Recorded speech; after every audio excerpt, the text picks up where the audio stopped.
कि मैया पूछने लगी शाम का वक्त है, हमें एक बात बताओ, कहीं बिटिया के लिए बर मिला कि नहीं मिला? एक एक बाप एक एक बिटिया के पीछे 10-10 साल भटकता है भैया। तो रेवती कोने में बैठी सुन रही है कि मेरे पीछे मेरे पिताजी कितने परेशान हैं।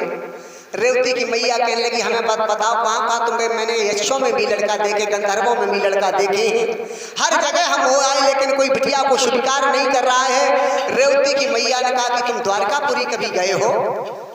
महाराज रेवत कहने लगे मैं द्वारकापुरी कभी नहीं गया हूँ।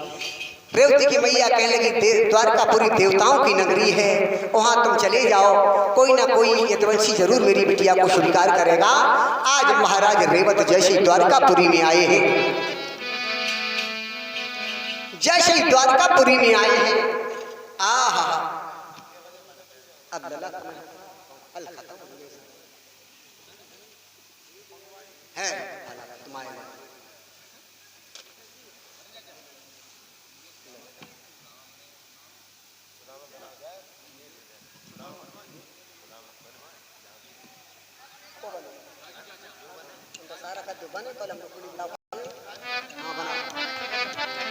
भैया। आज जैसे द्वारकापुरी में आए हैं तो बलदाऊ भैया ने बिटिया को स्वीकार कर लिया और कहा कि जाओ हम बारात लेकर के आए हैं, तुम तैयारियां बनाओ। आज बलदाऊ भैया बारात लेकर के चले हैं।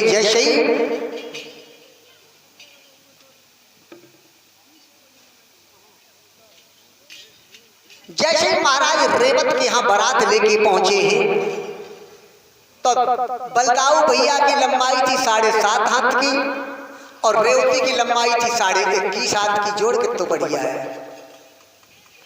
अब मंडप के नीचे जब भामरे पड़ने लगी तो वहां के बच्चों ने जब देखा कि गजब हो गया, बलदाऊ भैया रेवती के साथ में ऐसे लगे जैसे बड़ी अम्मा के संग छोटो बच्चा घूमत हो। भैया दरवाजे पे छोटे छोटे बच्चा ताली बजा रहे और तब तक भगवान कन्हैया उधर से आ गए। जब कन्हैया ने देखा कि गजब हो गया, यहाँ तो मेरे भैया की मजाक उड़ाई जा रही है, छोटे छोटे बच्चा तालियां बजा चिल्लाए, और ऐसी नहीं है काऊ की जैसी है बलदाऊ की।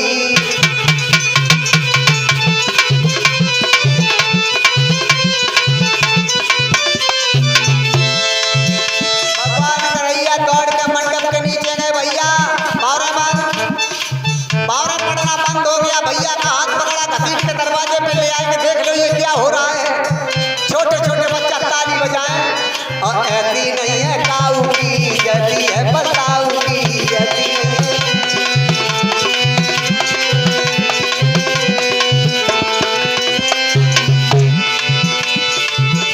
अरे ऐसी नहीं है काऊ की, ऐसी नहीं है काऊ की, ऐसी नहीं है काऊ की जैसी है बलदाऊ की।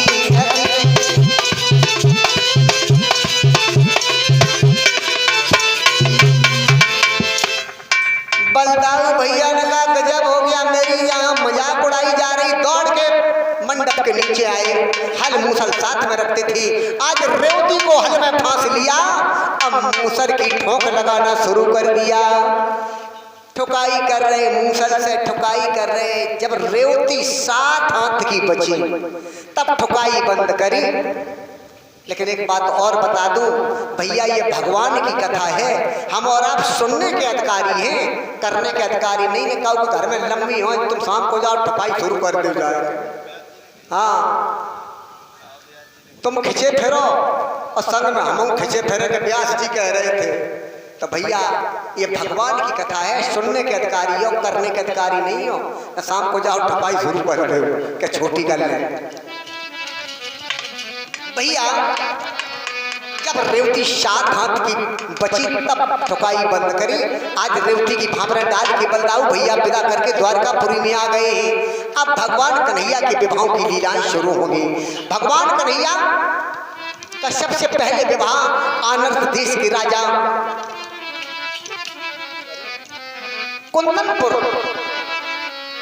आज महाराज भीष्मक की बिटिया रुक्मिणी के साथ में विवाह होने जा रहा है।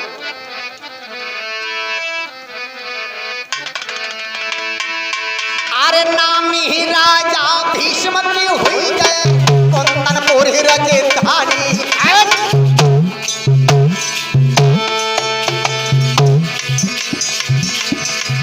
धनमाल भरो इनके महल में एक बिटिया चतुर सयानी थी।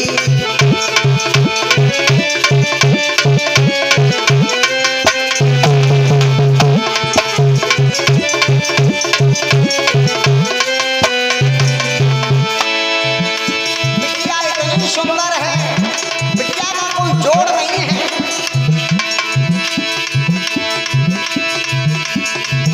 अरे कोहरो पतन हथोरे बिटिया को, बिटिया के हाथे घुंघराले पा। और रोन जोन डोल आंगन में बिटिया चले ठुमकी जा।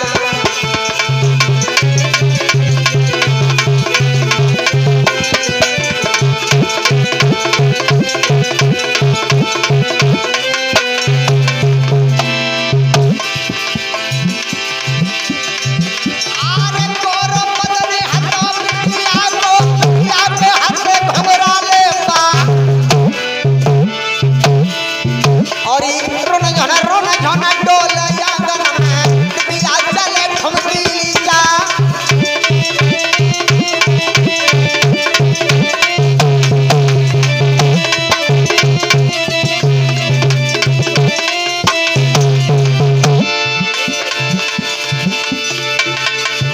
पतन चंद्र पतन उजियारी है या फिर कुंवारी है।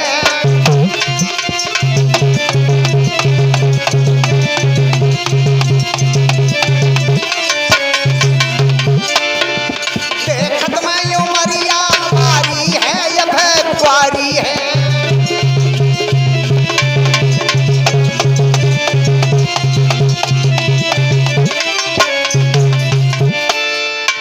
मेरे भगवत प्रेमियों, आज जब रुक्मिणी शादी के योग हुई है भैया,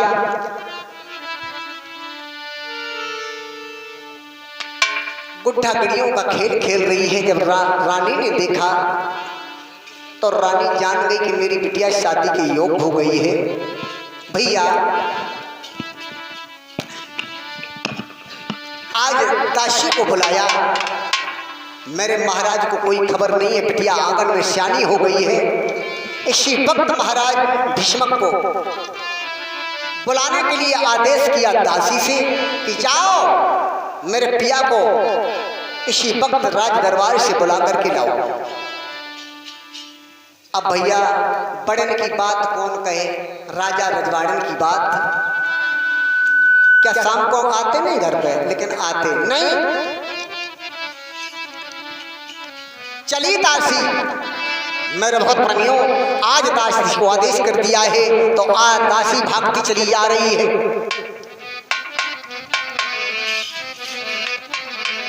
और जाग गई दासी कपा गई दासी।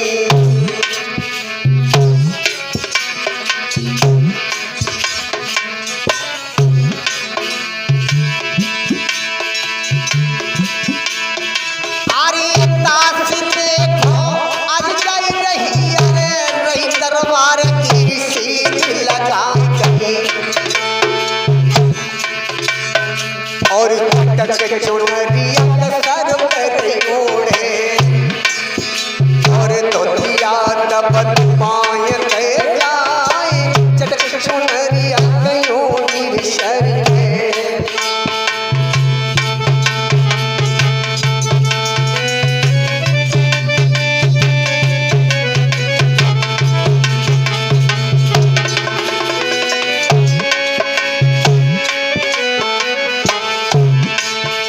मुद्रा हमारे बेचे लाल जी की तरफ से 100 रुपया भगवान के अनुसार समर्पित कर रहे, जैसे कारुति से माया का भंडार भरे।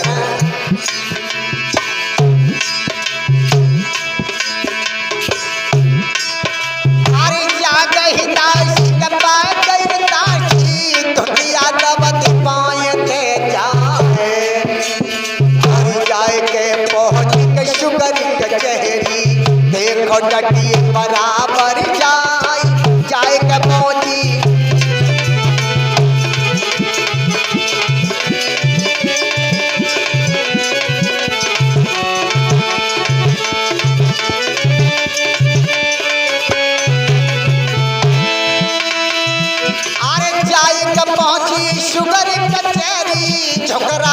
को करी जुहार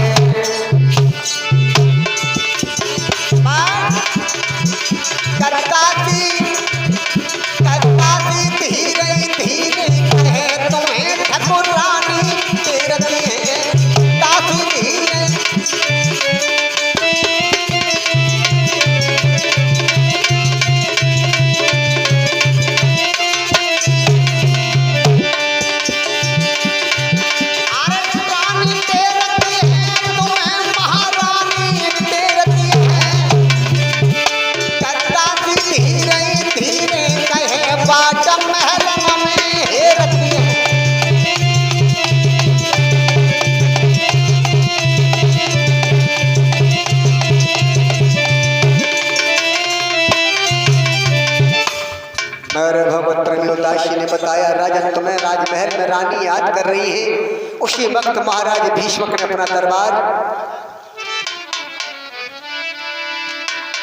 भैया छोड़ के चले हैं, आज दौड़ते चली आ रहे हैं और जैसे ही राजमहल में आए हैं आहा रानी के पास में पहुंचे। रानी ने बताया तुम्हें कोई खबर नहीं है, आज बिटिया शादी के योग हो गई है।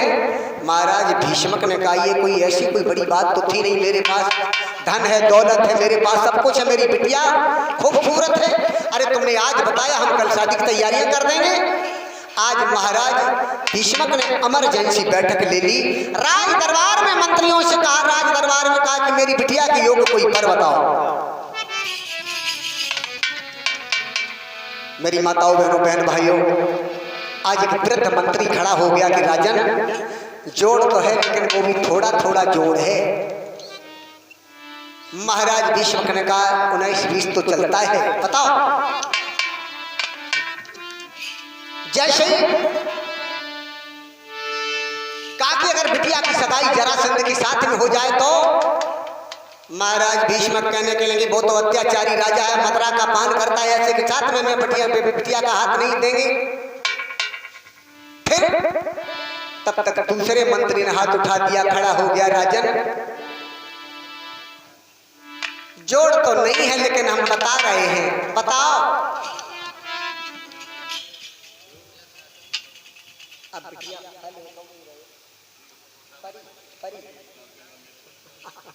पता लगा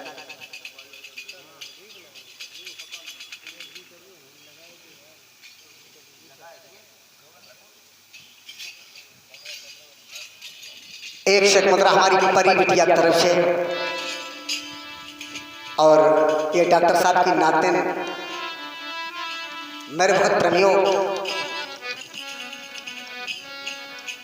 जो ये कार्यक्रम चल रहा है, साप्ताहिक कार्यक्रम जो चल रहा है, ये समस्त ग्रामवासियों की और क्षेत्रवासियों के सहयोग से चल रहा है। इस समय हमारे डॉक्टर साहब का सबसे बड़ा सहयोग और तन मन धन से सहयोग कर रहे हैं, ये परमात्मा की असीम कृपा है। भैया धर्म करने से कभी धन कम नहीं होता है।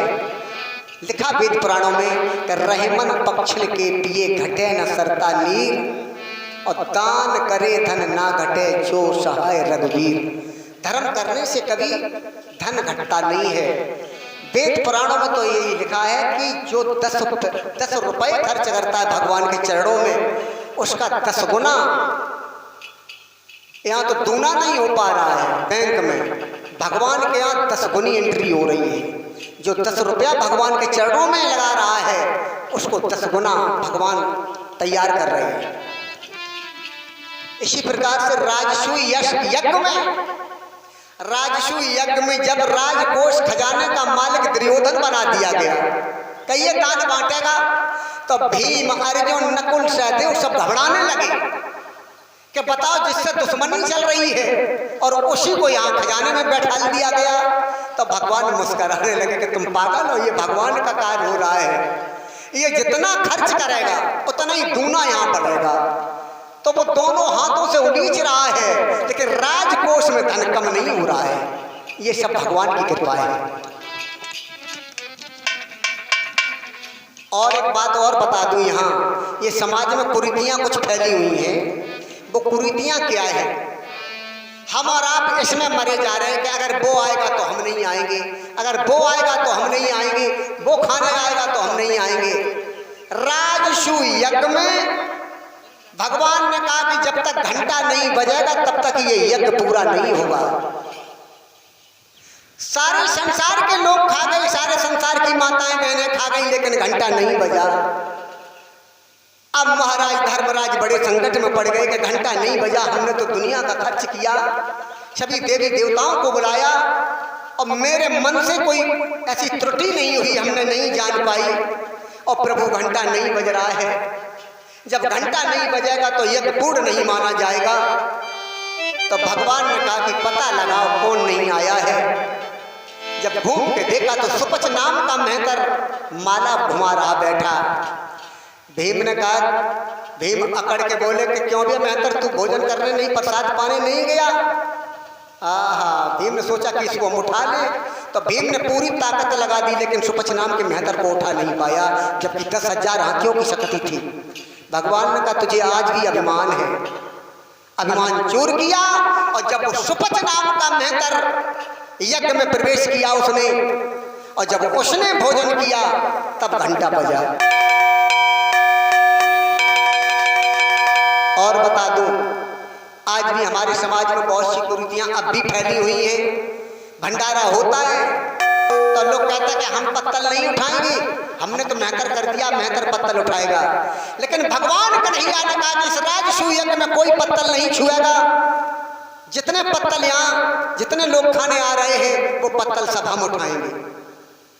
तो राजसू यज्ञ में भगवान कृष्ण ने पत्तल उठाए थे और हम आप कह रहे हैं कि हम मेहतर से पत्तल उठवाएंगे। धन है योगी राज कृष्ण, तुम्हारी लीला को किसी ने नहीं जान पाया है। दुनिया समझ गई लेकिन हम और आप नहीं समझ पा रहे आज भी। भैया आज तैयारियां होने लगी। उस मंत्री ने बताया कि जोड़ तो नहीं है, लेकिन मैं बता रहा हूं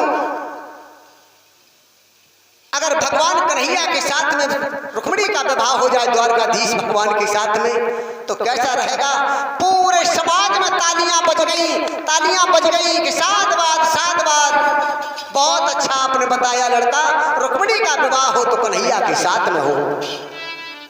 मेरे भगवत प्रेमियों, रुक्मिणी का भैया रुक्मी खड़ा हो गया कि ऐसा कभी नहीं होगा, वो छलिया है, वो ग्वाला है, वो माखन चुराता रहा, गोपियों के साथ में नाचता रहा, मैं ऐसे के साथ में अपनी बहन का विवाह कभी नहीं करूंगा।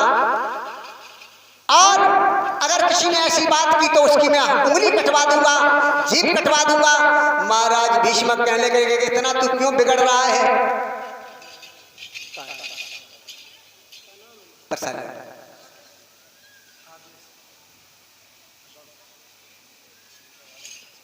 और एक से एक मुद्रा हमारे आदेश भैया जी की धर्मपत्नी की तरफ से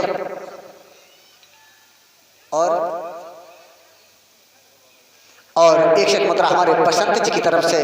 जैसे कारुतिश माया भंडार कर रहे हैं, बैठ जाओ बैठ जाओ। बेचारी काफी दूर से आई, बैठा तारो वारो लगाया ना, पहले बेचारी आई तो चकेरी हवाई अड्डा पे उतारी, हाँ फिर ट्रेन से आई कंचौसी उतारी। अब आज लास्ट दिन कमाई तम वो खिंचाई करते ढंग से। अब बताओ भागवत की आरती होने जा रही तब तुम आ रहे हो। सास आ गई कि नहीं? सास नहीं आई? हाँ तई से बेचारी लेट हो गई। हाँ साथ चाबी दे के आई। अब बेचारों की गलती थोड़ी, टुकरियां सांस नहीं लेने दे रहे। हाँ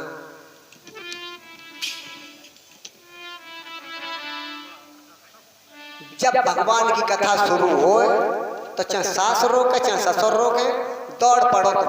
हाँ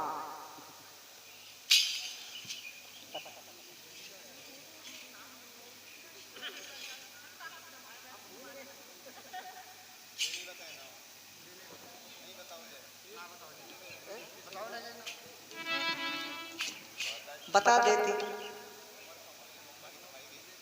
अच्छा पिंटू भैया, ये पिंटू की माता की तरफ से ये कंचौसी बाजार से आई है। अब बता, नाम तो खैर बताए गई थी पहले, हम भूल गए नाम, चलो कोई बात नहीं। एक से एक मुद्रा भगवान चरण साधन समर्पित कर रही, जय जयकार होती रहे। भैया आज रुक्मी ने कहा कदाप ऐसा नहीं होगा। तो फिर कैसा होगा? अरे मैंने अपनी बहन के लिए वर पहले चुन लिया है। अरे वो कहाँ का राजकुमार है? आज वो बताने लगा कि चंदेरी का शिशुपाल है। महाराज भीष्म कहने लगे नालायक कहीं के, वो तो तेरा साला है, तू अपनी बहन उसके साथ में कैसे विवाह देगा? रुक्मी कहने लगा पिताजी तुम्हारा चौथा पन चल रहा है, शायद तुम्हारा विवेक काम नहीं कर रहा है। जिस तरह से उसने अपनी बहन हमें विवाह दी है उसी तरह से हम अपनी उसको विवाह देंगे, क्या परेशानी? ऐसा कभी नहीं होगा कि अब ऐसा ही होगा। और उसने उठाया टीका चंदेरी में जाकर शिशुपाल के हाथ चढ़ा दिया। भैया इधर रुक्मिणी को पता चला कि मेरे भैया ने साले के लिए टीका चढ़ा दिया है। तो रुक्मिणी रात दिन रोया करती है। संत महात्मा गाते चले आ रहे कि ब्रजभूमि में अवतार कन्हैया का हुआ है। तो रुक्मिणी ने कहा कि शादी होगी तो मेरी कन्हैया के साथ में होगी, वरना मैं यूं ही अपना जीवन काट दूंगी, मैं नहीं शादी करूंगी। आज पत्र लिख रही रुक्मिणी कि हम कन्हैया को कैसे अवगत कराएं। भैया आज रुक्मिणी पत्र लिख रही है। ब्राह्मण देव पास में खड़े हैं। ब्राह्मण देवता तुम द्वारकापुरी चली जाओ। ब्राह्मण कहने लगे क्या बात है, काय रो रही, काय मरी जा रही, हमें बताओ द्वारका में क्या है? ये पत्र मेरा कन्हैया के यहाँ पहुंचा दो, हम तुम्हें बढ़िया बढ़िया भोजन खिलाऊंगी। ब्राह्मण ने कहा चिंता मत करो, तुम हमें भोजन बना दो और भोजन हमें खवा दो और एक टिप्पण लगा दो। हाँ, जो रास्ता में हमें भूख लगे तो हम खा लेंगे, लेकिन तुम्हारा पत्र हम द्वारकापुरी पहुंचा देंगे। आज रुक्मिणी पत्र लिख रही है। और रोई रोई पाती रुक्मिणी बहना लिखी रही।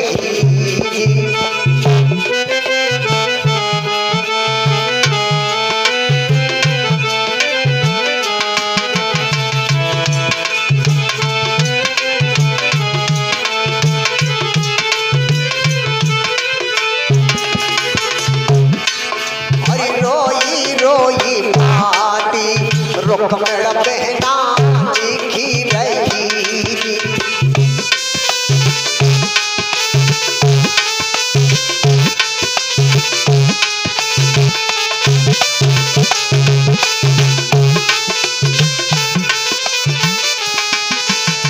रही। कोई देखो आहा, कोई देखो बनो है बे तीरी रोई रोई पाती।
पत्र लिखा है। पत्र में हे लिख दिया है, हे नाथ दया के सागर हो, विनती मेरी को सुन लेना, मैं पाती रो रो कर लिखती हूँ, हे नाथ से अपना लेना। आज जैसे ही लिखा है, और क्या लिखा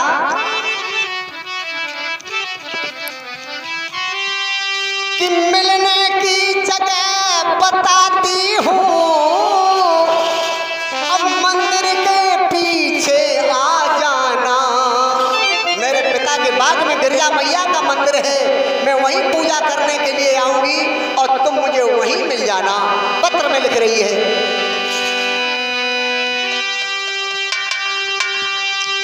कि मिलने की जगह बताती हूँ, अब मंदिर के पीछे आ जाना।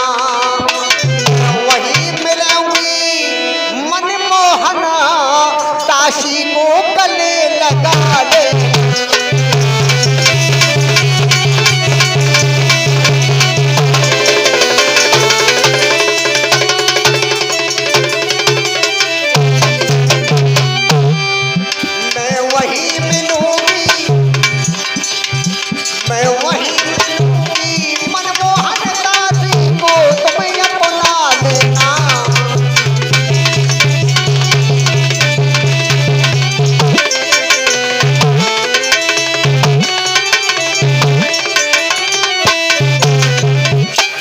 मेरे भगवत प्रेमियों, आज ब्राह्मण को पत्र दिया है और ऊपर अपने शान बना दिए कि आपके चरणों की दासी रुक्मिणी।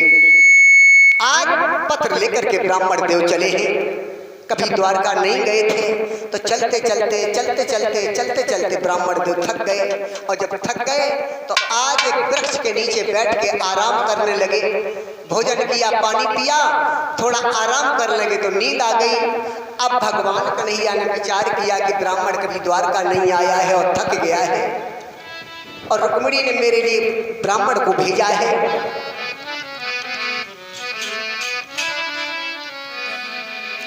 कि अंतर्यामी आप हरि, जान भगत की पीर, सोबत लय ठाड़ो कियो पूरी द्वारिका तीर।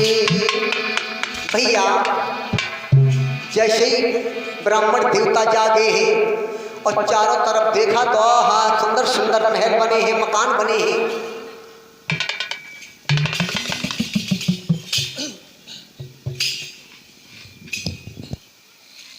और ये 500 रुपए का हार हमारे बल्लू जी के सुपुत्र जी छोटे जी इस माल्या से अर्पण हमें कर रहे हैं। माल्या से मेरे गले को सुशोभित कर रहे हैं। बेटा छोटे और 20-20 मुद्राओं से मेरे सभी साथियों को सम्मानित कर रहे हैं। आपके जीवन में जय जयकार होती रहे। राधा मैया से मेरी यही प्रार्थना है कि आप पे यही कृपा दृष्टि बरसाती रहे और आपकी मनोकामना पूर्ण हो जाए, माया के भंडार भरे रहे। अब जैसे पूछा कि भैया ये कौन सा नगर है? द्वारका 6। बच्चों ने बताया ब्राह्मण की ये द्वारका 6। अब ब्राह्मण चक्कर में पड़ गया कि द्वारका 6, अब पता नहीं कन्हैया कौन सी द्वारका में रह रहा है। ब्राह्मण देव कहने लगे, बेटा हमें की बात बताओ, कन्हैया कौन सी द्वारका में रहता है? अरे ब्राह्मण देव, द्वारका तो एक ही है, मेरे यहाँ 6 की भाषा बोली जाती है। तो हमें द्वारकाधीश का भवन बता दो, आगे चले जाओ, और जब आगे जाओगे तो पहरेदार खड़े होंगे, लिखा होगा कृष्ण भवन, वहीं पता चल जाएगा। आज ब्राह्मण देव जैसे ही आगे बढ़े हैं, बेटा हमें कन्हैया के यहाँ जाना है। एक बच्चा फिर मिल गया, हमें कन्हैया के यहाँ जाना है। तो वो लड़का कहने लगा, ब्राह्मण देव अरे सीधे वहीं चले जाइयो जहां मिले प्रेम से मेहमानी, और पंडित जी जो अंत जाओ तो मिलना मुश्किल है पानी।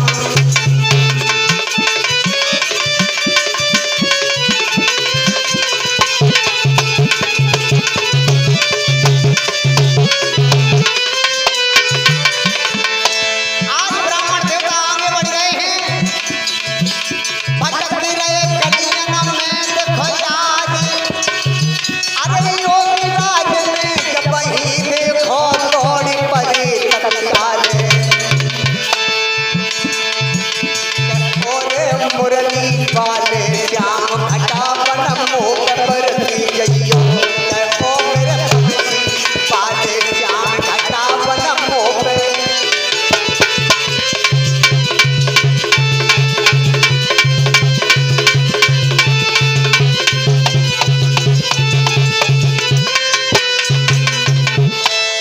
मेरे भगवत प्रेमियों, आज भगवान कन्हैया दौड़ के आ गए ब्राह्मण देव को जैसे ही देखा। आज नाम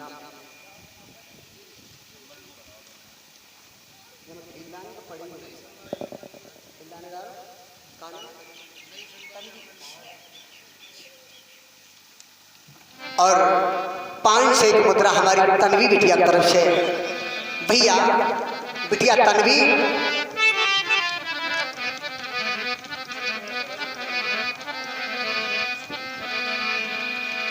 भगवान से प्रार्थना करता, राधा मैया से प्रार्थना कर रहा हूं जब तन्वी बिटिया अपनी ससुराल में जाए कि ससुरी में चिड़ैया प्यारी लगे ससुरे।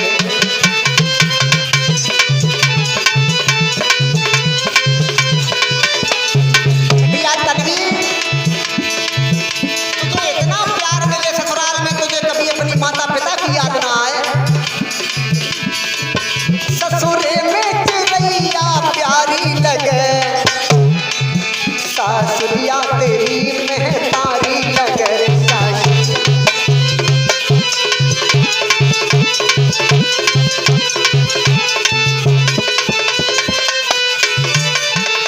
और सासुरिया तेरी महतारी लगे और नंद दुनिया बहना प्यारी लगे।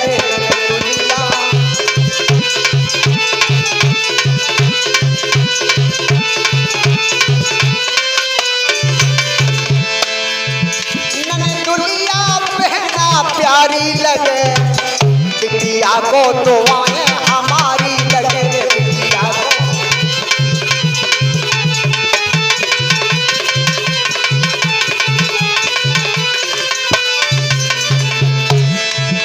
अरे है मेरो आश्री बात रे सुमाने पान फूलो। अरे मायन सुइया के भावन में पढ़ना में पढ़ी झूलो।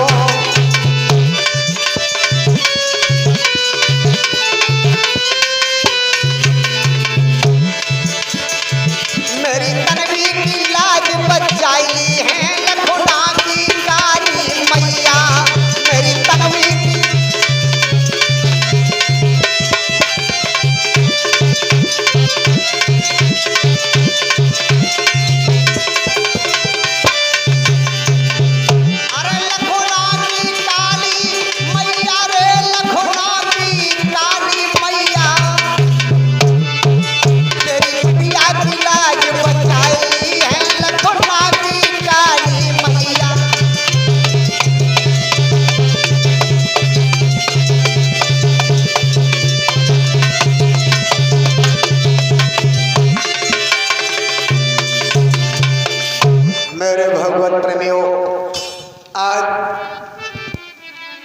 ब्राह्मण देव के पास में भगवान कन्हैया दौड़ के पहुंच गए।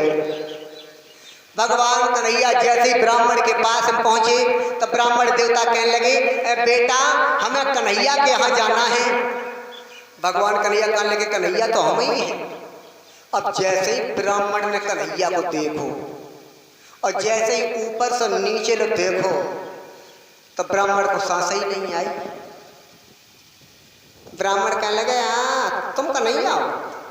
एक तो तुम तबा छाप और कहा हम कन्हैया हैं। भगवान कन्हैया मुस्कराने लगे, ब्राह्मण तुम मेरा ही नाम कन्हैया है। अब तो ब्राह्मण ही बड़ा चक्कर में पड़ गए कि गजब हो गया, रुक्मिणी बिटिया को किसने बहका दिया। रुक्मिणी तो इतनी सुंदर है, इतनी सुंदर है कि रुक्मिणी का कोई जोड़ नहीं है, जो तो तबा छाप है।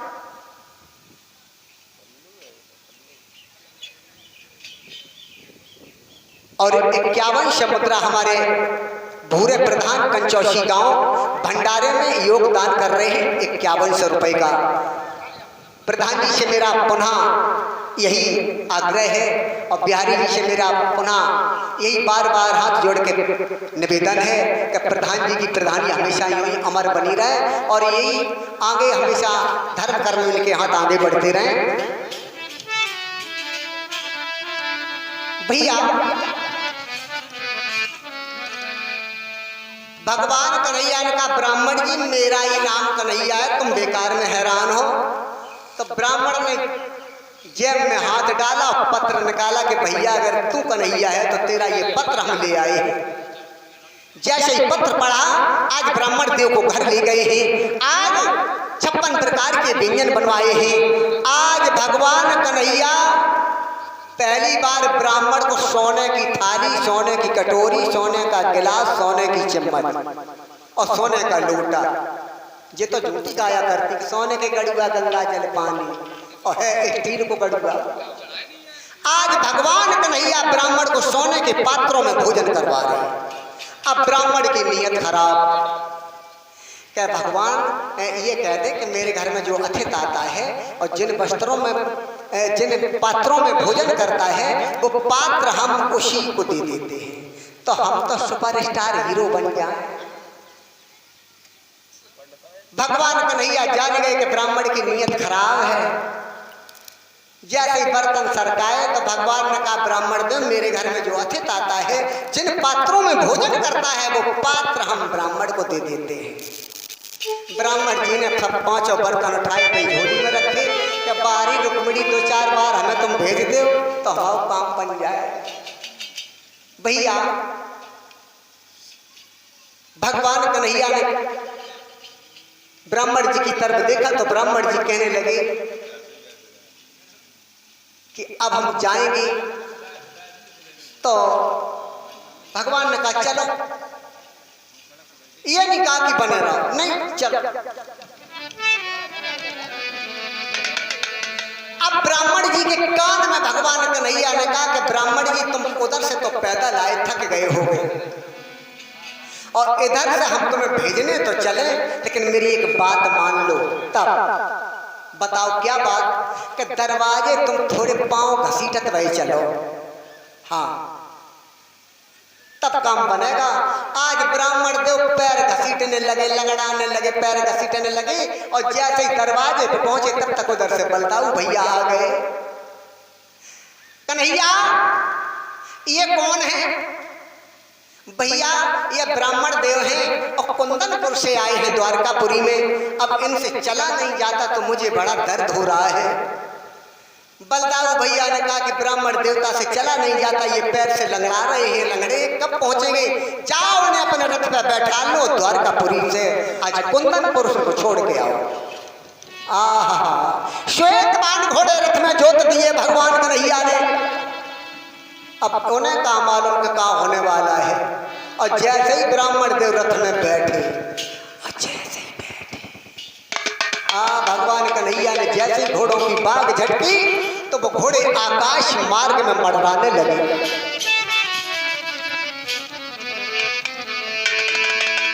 अरे भारे भारे भारे कई घोड़ा उड़ी गए, आधे तरह रहे थे मड़िरा।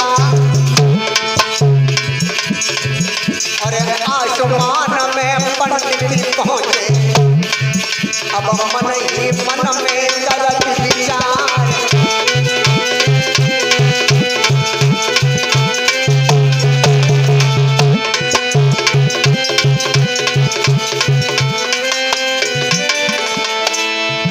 ब्राह्मण देव ने सोचा कि अगर यहाँ से गिरे तो हड्डी गुड्डी का पता नहीं चलेगा और अगर हम घर नहीं पहुंचे तो मेरी ब्राह्मणी रो रो मर जाए। अब रथ के पाए पकड़े हैं और घोड़े आसमान में उड़ रहे हैं। भगवान कन्हैया पीछे मुड़ के नहीं देख रहे, ब्राह्मण आंखें बंद किए बैठे, बिल्कुल नेत्र बंद कर गए।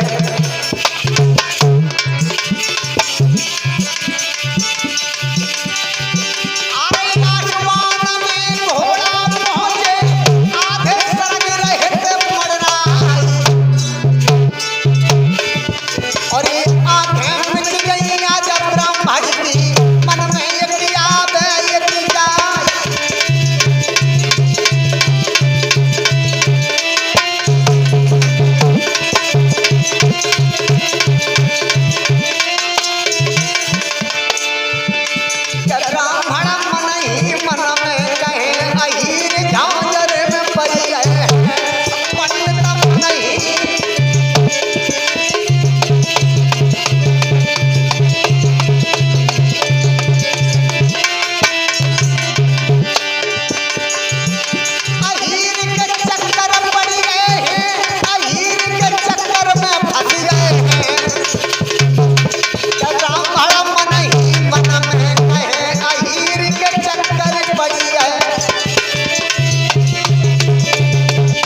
उतारा और जैसे ही रथ खड़ा किया भगवान ने और जैसे ही रथ रोको,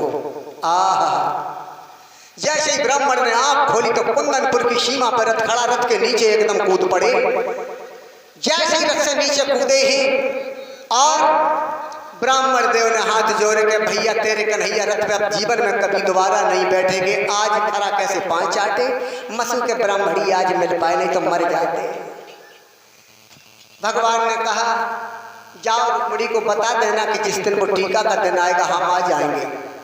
ब्राह्मण को पुनः छोड़ के भगवान वहां से निर्गत हुए। अब रुक्मिणी अपने अट्टाल का पड़ी के हाथ दिया, ब्राह्मण अब नहीं लौटे, अब नहीं लौटे। और जैसे ही ब्राह्मण को देखो और जैसे ही देखो तो रुक्मिणी एकदम भागी।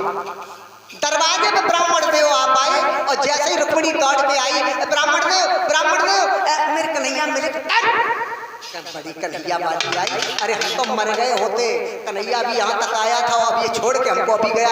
अरे बड़ी कहने लगी तुम रोक लेते, हमें बुला देते तो हम वहीं मिल लेते, चले जाते।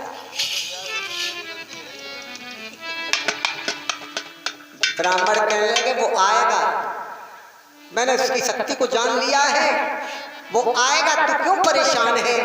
भैया जब वही दिन आया, कौन दिन, टीका वाला दिन नहीं, टीका वाले दिन तो सभी जानत। जब टीका वाले दिन आए फिर देखो तुम, अब ससपाल सिंह को चैन नहीं पड़ा, काहे रुक्मिणी के संग विवाह हो जा रहा। ससपाल सिंह रात भर नहीं सोए, पूरी रात जागे ससपाल सिंह, काहे ब्याह कल 4 बजे रात के जाके जल्दी स्नान किए और भाभियां पड़ी सो रही। ससपाल सिंह ने स्नान किए, मंडप के नीचे पहुंचे, आजामा पाजामा पहनने लगे और तब तक भाभी जग गई। और जैसे ही भाभियों ने देखा तो दौड़ के मंडप के नीचे पहुंच गई और ससपाल से कहा, अरे देवर ये क्या कर रहे हो तुम। भाभी, हमने सोची भाभी सो रही तो काय करें भाभी, अरे भाभियां कान के सगुन साज के कपड़ा तो भाभियां पहनाती हैं और तुमने वस्त्र पहन लिए। अब चलो कोई बात नहीं, जामा पैजामा तुमने पहन लिए कोई बात नहीं, अब सगुन साथ को काजल लिया हम लगा दें। और जैसे ही काजल वाली डबिया भाभी ने खोली और जैसे ही खोली और जैसे ही काजल लो ससपाल सिंह की आंख में जैसे ही मोटो लगाओ, और ससपाल सिंह ने जैसे ही आंखें धर कर मींजी तो जानतर का करिया चश्मा लगा ठाड़े। आज ससपाल सिंह बारात लेके जब चले हैं तो बारात में ससपाल की तरफ से पांडव भी गए थे। चली बारात और जैसे ही बारात चली तो एक बिटरिया दरवाजे पे छींक मारी, ठना का भाई छींक। तब भाभी कहने लगी लल्ला छींक होत है, कुछ खतरा जान पर तो बार भाग। नहीं, मैं वीर हूँ, मैं रुक्मिणी को लेके आऊंगा। बाबियां कहने लगी ज्यादा तुम रुक्मिणी के चक्कर में न पड़ियो, अगर कुछ खतरा जान पर है तो तुम भाग आइयो। नहीं, मैं वीर हूँ, रुक्मिणी को लेके आऊंगा। चली बारात और जैसे ही बारात कुंदनपुर के मेड़े पे पहुंची, जैसे ही बोला तनद बोलो तो छोटे छोटे बच्चा रुक्मिणी के पास में बैठे थे तो एकदम भागे और फिर दौड़ के आए, बुआ बुआ फूफा बारात लेके आ गए। जैसे ही रुक्मिणी बिगड़ी तो बेचारे छोटे छोटे बच्चा एकदम सटक गए, बिल्कुल। तो छोटे छोटे बच्चा बड़ी बड़ी लड़कियों के पास पहुंचे, छोटी छोटी बिटरियां बड़न के पास पहुंच गई। कहने लगी दीदी हम बुआ के पास में गए, हमने कहा कि फूफा बारात लेके आ गए, तो बुआ हम पे बिगड़ने लगी। तो बड़ी वाली कहने लगी बिगड़ नहीं रही, वो बना रही है, क्योंकि आज उसकी शादी है। तो रुक्मिणी के कानों में आवाज पड़ गई। रुक्मिणी ने कहा मैं बना नहीं रही हूँ, मैं बना नहीं रही, मैं उस पापी के साथ में नहीं जाऊंगी, मैं अपनी आत्महत्या कर लूंगी। आज वो रुक्मिणी रो रो के कहने लगी कि आए न मोहन बहन, कि आई न मोहन, मैं कहा करूं सजनी आए न मोहन।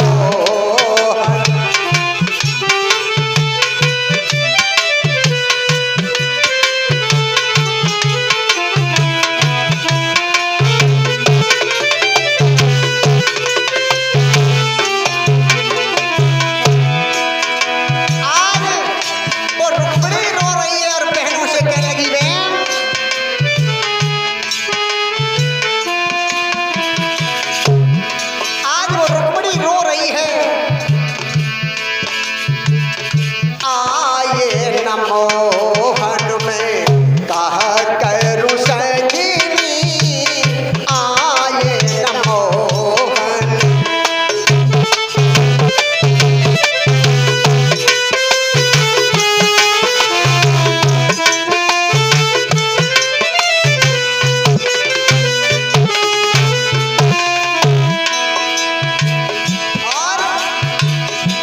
परत मोई करना पड़ती है श्याम नहीं आए।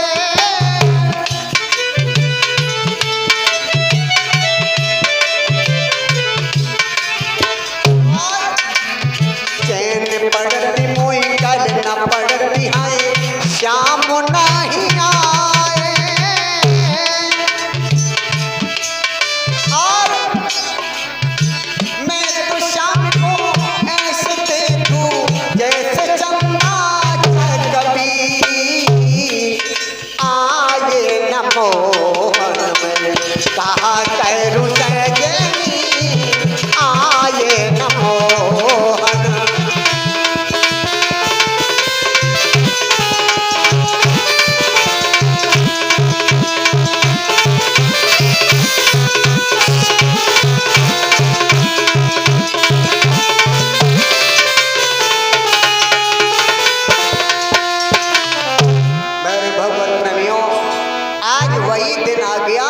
तो रुक्मिणी ने सोचा कि मैंने वादा किया था कि कन्हैया तुम मंदिर के पीछे आ जाना, हम मंदिर में मिलेंगे, मेरा श्याम आ गया होगा। अब रुक्मिणी ने क्या काम किया, अपनी सहेली से कहा कि जल्दी जल्दी हमें तुम तैयार कर दो और 16 श्रृंगार मेरे सजा दो। आज मंदिर में गिरजा मैया की आरती उतारूंगी और मैया से कहूंगी कि मेरे 16 श्रृंगार अमर कर दो माँ। आज आवाज लगाने लगी, अपनी सहेलियों से कहने लगी कि आओ मेरी सखियों मुझे दुल्हन बना दो, मुझे श्याम सुंदर की दुल्हन।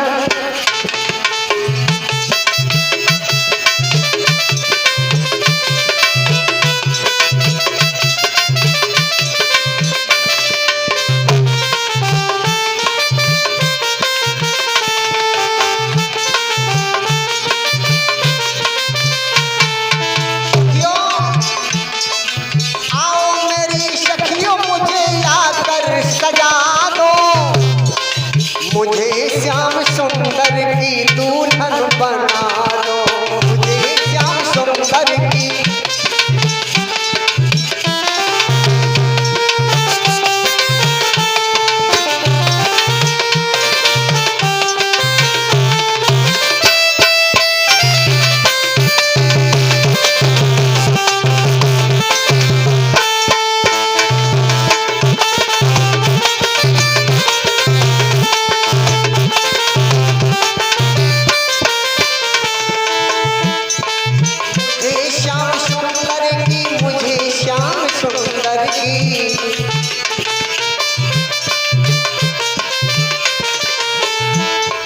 मुझे श्याम सुंदर की, मुझे श्याम सुंदर की।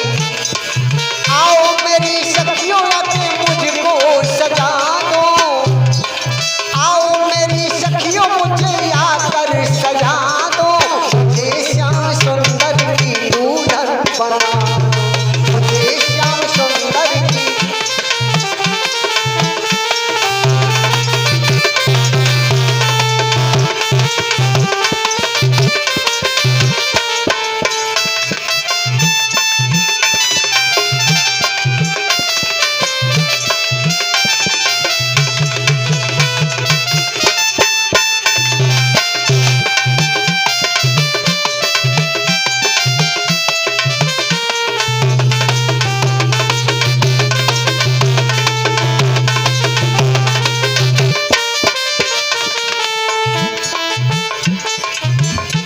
मेरे भगवतियों, आज रुक्मिणी जैसे 16 श्रृंगार बना के खड़ी हुई आंगन में और तब तक महाराज भीष्मक आ गए। भीष्मक ने जैसे ही देखा कि गजब हो गया, बिटिया ये क्या कर रही, अभी तो शादी भी नहीं हो पाई, ये 16 श्रृंगार किए खड़ी है। रुक्मिणी तुझे शर्म नहीं आ रही, तुम ये क्या किए घूम रही है? रुक्मिणी कहने लगी पिताजी नाराज नहीं हूं, नाराज, मेरी बात तो सुनो, तुम नाराज होने लगे। बताओ, बारात आ गई? हाँ बारात आ गई। कल मेरी शादी हो जाएगी? हाँ शादी हो जाएगी। फिर हम यहाँ से चली जाऊंगी? हाँ तुम चली जाओगी।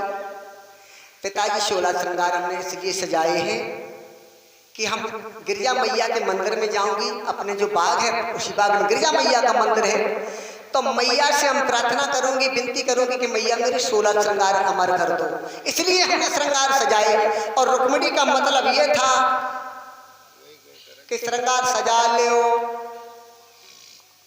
और कन्हैया हमें वहीं मिलेगा, हमें लौट के आना नहीं है। बाप नहीं समझ पाओ बिटिया कौन सी स्टेशन से बात कर रही। बाप कहने लगा बिटिया तब तो बात सही है, जाओ जाओ सहेलियों को साथ में ले लो। अब रुक्मिणी ने सोचा कि हम वहीं से चली जाऊंगी तो मैया कहेगी कम से कम तू हमें तो बता देती कम से कम, और तू इतनी कठोर दिल की कि हमको भी नहीं बताया और तू चली गई।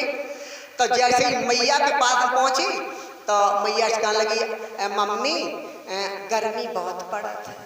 हाँ बिटिया गर्मी बहुत पड़ रही है, बहुत धूप पड़ रही, आज हमारा ब्याह हो जाए और कल हम चली जाएं। हाँ कल तू चली जाएगी तो अम्मा हम तुम आ जाए रोए ले, कल हमें न रोइयो जब हम जाए। कल अगर तुम हमें रो तो हमारा मूड पर आने लगे। अरे बिटिया मम्मी नहीं जान पाई कि बिटिया कहाँ से बोल रही। अरे बिटिया एक बार रोना चाहे आज रोए ले और चाहे कल रोए ले। आज रुक्मिणी अपनी मैया के गले में लिपट के रोई।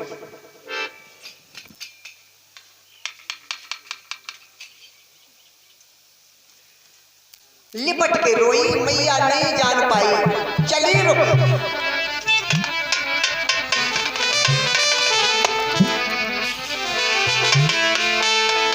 आज मैया के गले में लिपट के रोई है रुक्मिणी कि मत रो मैया क्यों रोती है, बेटी पराया धन होती है। मेरे भगवत प्रेमियों, आज जैसे ही कहा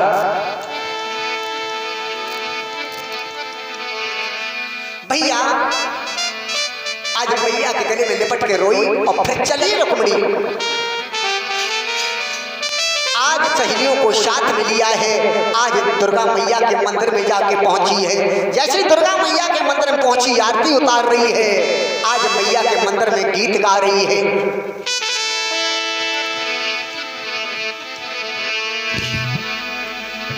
कि मैया तेरे मंदिर में ममता का खजाना है, मैया तेरे मंदिर में।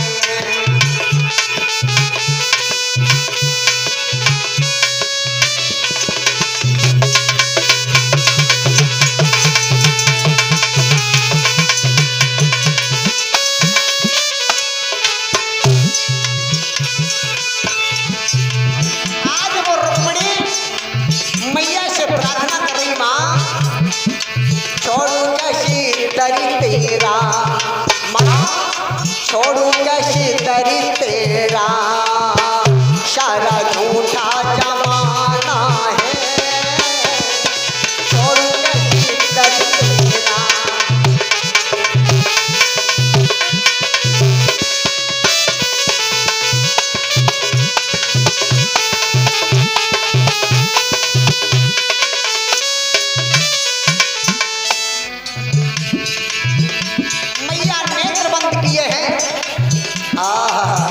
रुक्मिणी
है और सुबह उड़ी जाना है, रात भर बसेरा है।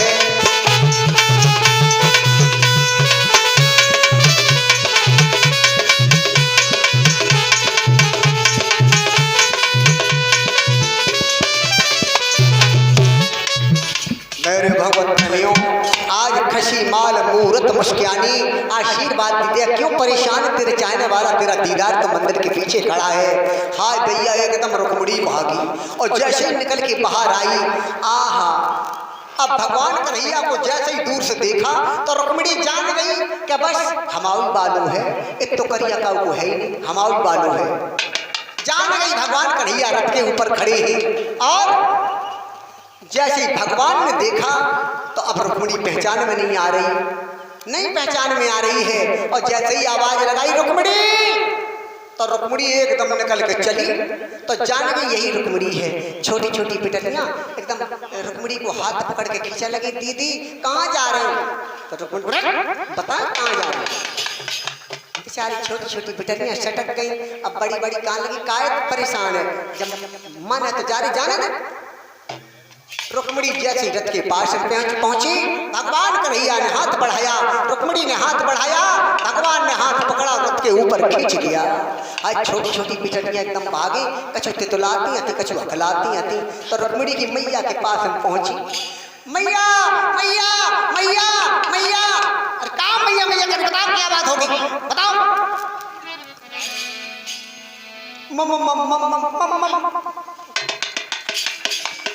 अरे जब कुछ नहीं कह पा रही तू बता, तो दूसरी तितुला लई, अम्मा अम्मा तली तली।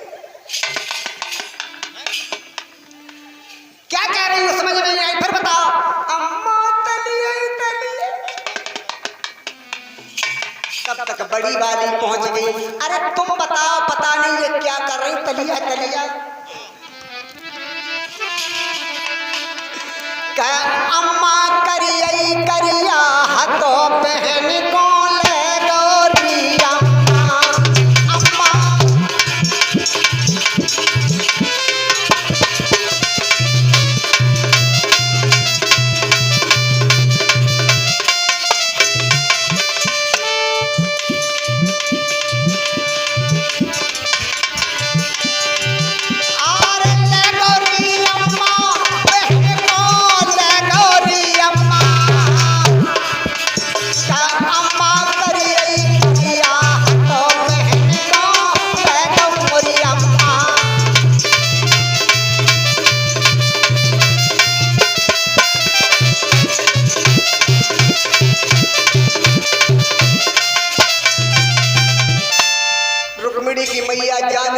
कन्हैया के बगैर किसी संगत जा ही नहीं सकती है। वो कन्हैया के साथ में गई और जैसे ही रुक्मी को पता चला कि मेरी बहन को कन्हैया ले गया तो एकदम दौड़ पड़ा है।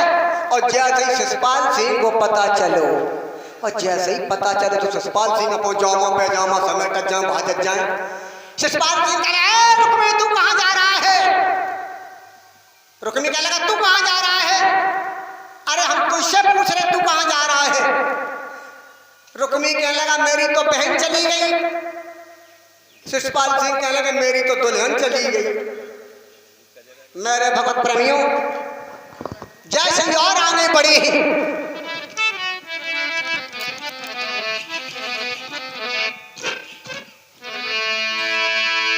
जब कन्हैया दिखाई नहीं पड़ा है तो शिषपाल सिंह फिर चिल्लाने लगे अरे रुक्मी अब क्यों भाग रहा है? खड़ा हो जा। रुक्मी कहने लगा हम खड़ा हो जाओ, तू क्यों भाग रहा है? रुक्मी कहने लगा मेरी तो बेइज्जती हो गई है। अरे मेरी तो बेइज्जती हो गई, मेरी बहन चली गई। शिषपाल सिंह कहने लगे तुम्हारी तो बेइज्जती हो गई, हमारी तो बर्बादी कजरबा हो गई ना। भैया भागती चली जा रही है। जैसे ही रुक्मी को आते हुए देखा है तो रुक्मणी कहने लगी कन्हैया घोड़ों की चाल बढ़ाओ, मेरा भैया बड़ा वीर है। भगवान ने घोड़ों की चाल और कम कर दी। कम तेरे वीर को देख ले कितना